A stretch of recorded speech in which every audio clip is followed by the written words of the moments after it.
لقب خاتم پیغمبراں فخر عرب خاتم النبی. الحمدللہ رب العالمین والصلاة والسلام علی خاتم النبیین اما بعد فاعوذ باللہ من الشیطان الرجیم بسم اللہ الرحمن الرحیم الصلاة والسلام علیک یا رسول اللہ وعلی آلک واصحابک یا حبیب الصلاة والسلام علیک یا نبی اللہ وعلی آلک واصحابک یا نور اللہ. اللہ کریم کے آخری نبی صلی اللہ تعالی علیہ وآلہ وسلم نے فرمایا، اے لوگو، بے شک روز قیامت اس کی دہشتوں یعنی گھبراہٹوں اور حساب کتاب سے جلد نجات پانے والا وہ ہوگا جس نے مجھ پر دنیا میں بکثرت درود پڑھے ہوں گے. صلو علی الحبیب صلی اللہ علیہ محمد صلی اللہ علیہ وآلہ وسلم. ناظرین، آئیے آج دوسرے ہجری کے چند واقعات سنتے ہیں. سن 2 ہجری کا اہم ترین واقعہ تحویل قبلہ یعنی قبلے کی تبدیلی کا ہے. جب تک خاتم النبیین صلی اللہ تعالی علیہ وآلہ وسلم مکہ شریف میں تشریف فرما رہے، خانہ کعبہ کی طرف منہ کر کے نماز پڑھتے رہے. مگر ہجرت کے بعد جب آپ علیہ السلام مدینہ منورہ تشریف لائے تو اللہ کریم کے حکم سے بیت المقدس کو اپنا قبلہ بنا لیا. چنانچہ خاتم النبیین صلی اللہ تعالی علیہ وآلہ وسلم 16 یا 17 مہینے تک بیت المقدس کی طرف رخ کر کے نماز پڑھتے رہے. مگر آپ کے دل کی تمنا یہی تھی کہ کعبے ہی کو قبلہ بنایا جائے.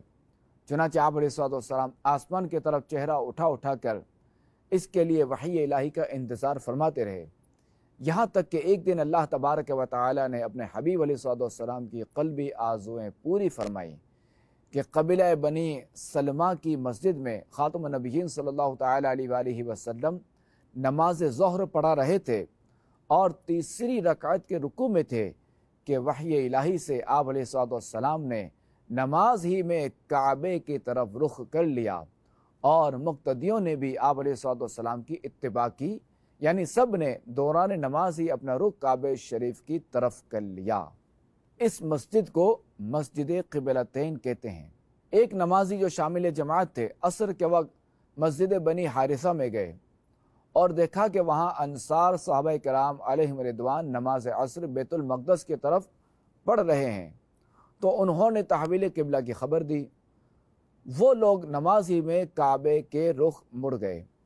دوسرے روز قباء میں عین اس وقت خبر پہنچی جب کہ لوگ فجر کی نماز پڑھ رہے تھے تو انہوں نے بھی اسی حال میں اپنا رخ بدل کر کعبے کی طرف کر لیا. چنانچہ اللہ تبارک و تعالی قرآن پاک میں ارشاد فرماتا ہے، قد نرى تقلب وجهك في السماء فلنولينك قبلة ترضاها فول وجهك شطر المسجد الحرام. ہم دیکھ رہے ہیں بار بار تمہارا آسمان کی طرف منہ کرنا، تو ضرور ہم تمہیں پھیر دیں گے اس قبلے کی طرف جس میں تمہاری خوشی ہے. ابھی اپنا منہ پھیر دو، اپنا چہرہ مسجد حرام کی طرف. اسی لیے آپ علیہ السلام کا ایک لقب امام القبلتین بھی ہے. ناظرین، ہم جانتے ہیں کہ اللہ کریم کے آخری نبی علیہ السلام 13 سال تبلیغ اسلام کرتے ہوئے اہل مکہ کے درمیان رہے، مگر ان کی اکثریت آپ علیہ السلام پر ایمان نہ لائی بلکہ آپ علیہ السلام کی دشمن ہو گئی. اب جب کہ آپ علیہ السلام اپنے اصحاب سمیت مکہ مکرمہ سے کئی میل دور تشریف لے جا چکے تو ہونا تو یہ چاہیے تھا کہ مکے والے اب آپ علیہ السلام کو اپنے حال پر چھوڑ دیتے اور اطمینان کے ساتھ بیٹھ جاتے. لیکن اہل مکہ نے اپنی روش نہ بدلی، اپنی عادت نہ بدلی. مدینہ پاک میں آ جانے کے باوجود بھی وہ مسلمانوں کو ستاتے اور پریشان کرنے کی کوششوں میں لگے رہے. انہوں نے مسلمانوں کو پریشان کرنے کے لیے چھوٹی چھوٹی ٹولیاں بھیجتے جو مدینہ منورہ اور اس کے اطراف میں آ کر لوٹ مار مچا کر بھاگ جاتی. اس وقت تک جہاد کی اجازت نہ تھی تو اس لیے مسلمان مدینے سے باہر نکل کر حملہ نہیں کرتے تھے. آخر کار مسلمانوں کو جہاد کی اجازت دی گئی اور اس وقت یہ آیت کریمہ نازل ہوئی، اذن للذین یقاتلون بانہم ظلموا وان اللہ علی نصرہم لقدیر.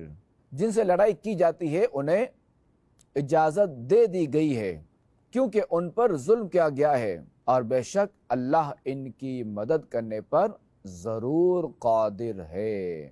اسی سلسلے میں کفار مکہ اور ان کے اتحادیوں سے مسلمانوں کا ٹکراؤ شروع ہوا اور چھوٹی بڑی لڑائیوں کا سلسلہ شروع ہوا۔ انہی لڑائیوں کو تاریخ اسلام میں غزوات اور سرایا کا نام دیا جاتا ہے۔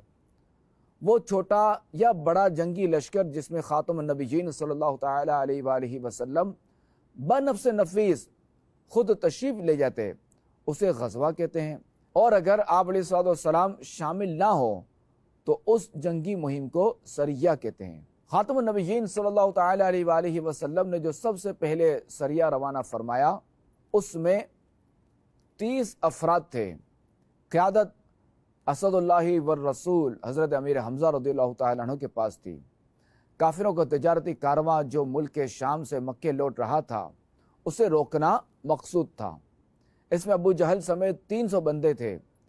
حضرت امیر حمزہ رضی اللہ تعالیٰ عنہ نے انہیں پکڑ لیا اور قریب تھا کہ لڑائی شروع ہو جاتی، مگر ایک مقامی سردار کی کوششوں سے صلح ہوئی اور جنگ نہ ہوئی۔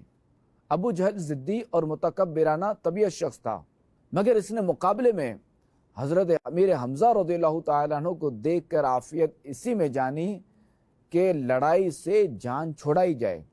اس کے علاوہ بھی کچھ چھوٹی موٹی لڑائیاں ہوتی رہیں۔ ناظرین، مسلمانوں کی جو سب سے پہلی بڑی جنگ ہوئی وہ ہے غزوہ بدر۔ ہجرت کے دوسرے سال آپ علیہ السلام کو صحابہ کرام کے ساتھ مدینے سے نکلے۔ اہل مکہ کو حضرت ابو سفیان جو کہ اس وقت مسلمان نہ تھے، انہوں نے مسلمانوں کے آنے کی خبر پہنچائی۔ خبر ملتے ہی انہوں نے باقاعدہ جنگ کی تیاری کی اور 1000 کا ایسا لشکر لے کر نکلے جس کا ہر سپاہی مسلح تھا۔ کافروں کے جنگ کے لیے آنے کی اطلاع ملی تو خاتم النبیین صلی اللہ تعالی علیہ وآلہ وسلم نے ایک مجلس مشاورت قائم فرمائی۔ سب صحابہ جمع ہوئے تو آپ علیہ السلام نے دریافت فرمایا، اس میں سب نے آپ کے ساتھ رہنے اور آپ کی حفاظت کرنے کا عزم کیا؟ تو آپ علیہ السلام 12 رمضان 2 ہجری 624 شمسی کو بنا کسی بڑی جنگی تیاری کے جنگ کے لیے چل پڑے اور یوں جو جس حال میں تھا اسی حال میں روانہ ہو گیا۔ مدینہ شریف سے 1 میل دور آپ علیہ السلام نے لشکر کا جائزہ لیا اور چھوٹے بچوں کو واپس جانے کا حکم فرمایا۔ مزید کچھ ضروری اقدامات فرما کر آپ علیہ السلام بدر کے میدان کی طرف چل پڑے۔ مسلم فوج کی تعداد 313 تھی، جن میں 60 مہاجر باقی انصار تھے۔ ادھر ابو سفیان کو مسلمانوں کے نکلنے کی خبر ملی تو انہوں نے راستہ بدل کر قافلوں کو مسلمانوں کے لشکر سے بچا لیا۔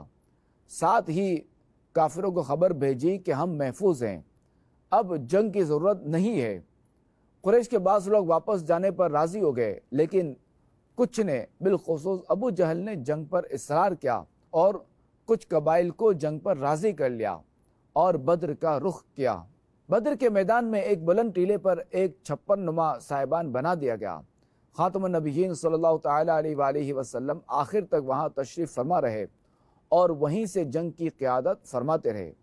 17 رمضان 2 ہجری بمطابق 13 مارچ 624 شمسی جمعہ کے دن آپ علیہ السلام نے مجاہدین کی جنگی اصولوں کے تحت صف بندی فرمائی۔ جنگ کی رات خاتم النبیین صلی اللہ تعالی علیہ وآلہ وسلم چھڑی سے زمین پر لکیر بناتے اور فرماتے کہ یہ فلاں کافر کے قتل ہونے کی جگہ ہے۔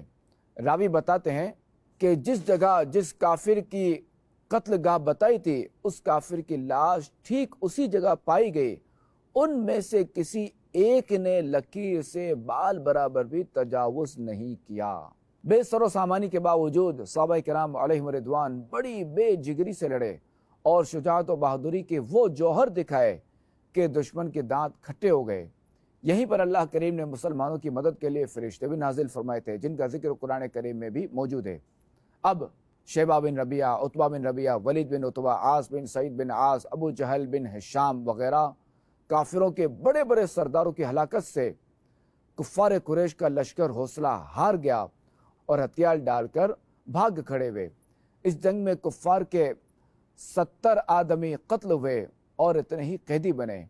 مسلمانوں نے اس جنگ میں شاندار کامیابی حاصل کی۔ اس دن سے اسلام کا سکہ کفار کے دل پر جم گیا اور اہل مدینہ میں بہت سے لوگ ایمان لائے۔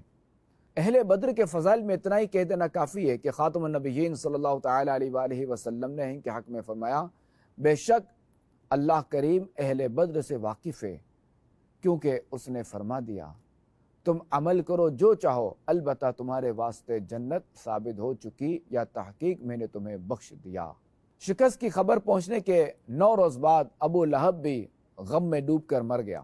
مزید ہے کہ ہجرت کے دوسرے سال غزوہ سویق بھی ہوا، اور اسی سال خاتم النبیین صلی اللہ تعالیٰ علیہ وآلہ وسلم کی سب سے پیاری بیٹی حضرت فاطمہ الزہرا رضی اللہ تعالیٰ عنہا کی شادی خانہ آبادی حضرت علی رضی اللہ تعالیٰ عنہ کے ساتھ انتہائی سادگی کے ساتھ ہوئی۔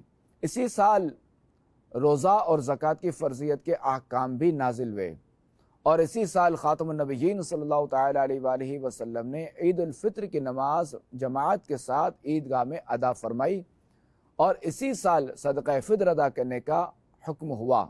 اسی سال 10 ذی الحج کو خاتم النبیین صلی اللہ تعالیٰ علیہ وآلہ وسلم نے بقر عید کی نماز ادا فرمائی، اور نماز کے بعد 2 مینڈھوں کی قربانی فرمائی۔ ناظرین، ہم نے خاتم النبیین صلی اللہ تعالیٰ علیہ وآلہ وسلم کے دوسرے ہجری سال کے کچھ اہم واقعات سنے، کچھ باتیں سنی۔ انشاءاللہ الکریم اگلی قسط میں تیسرے ہجری سال کے بارے میں سنیں گے۔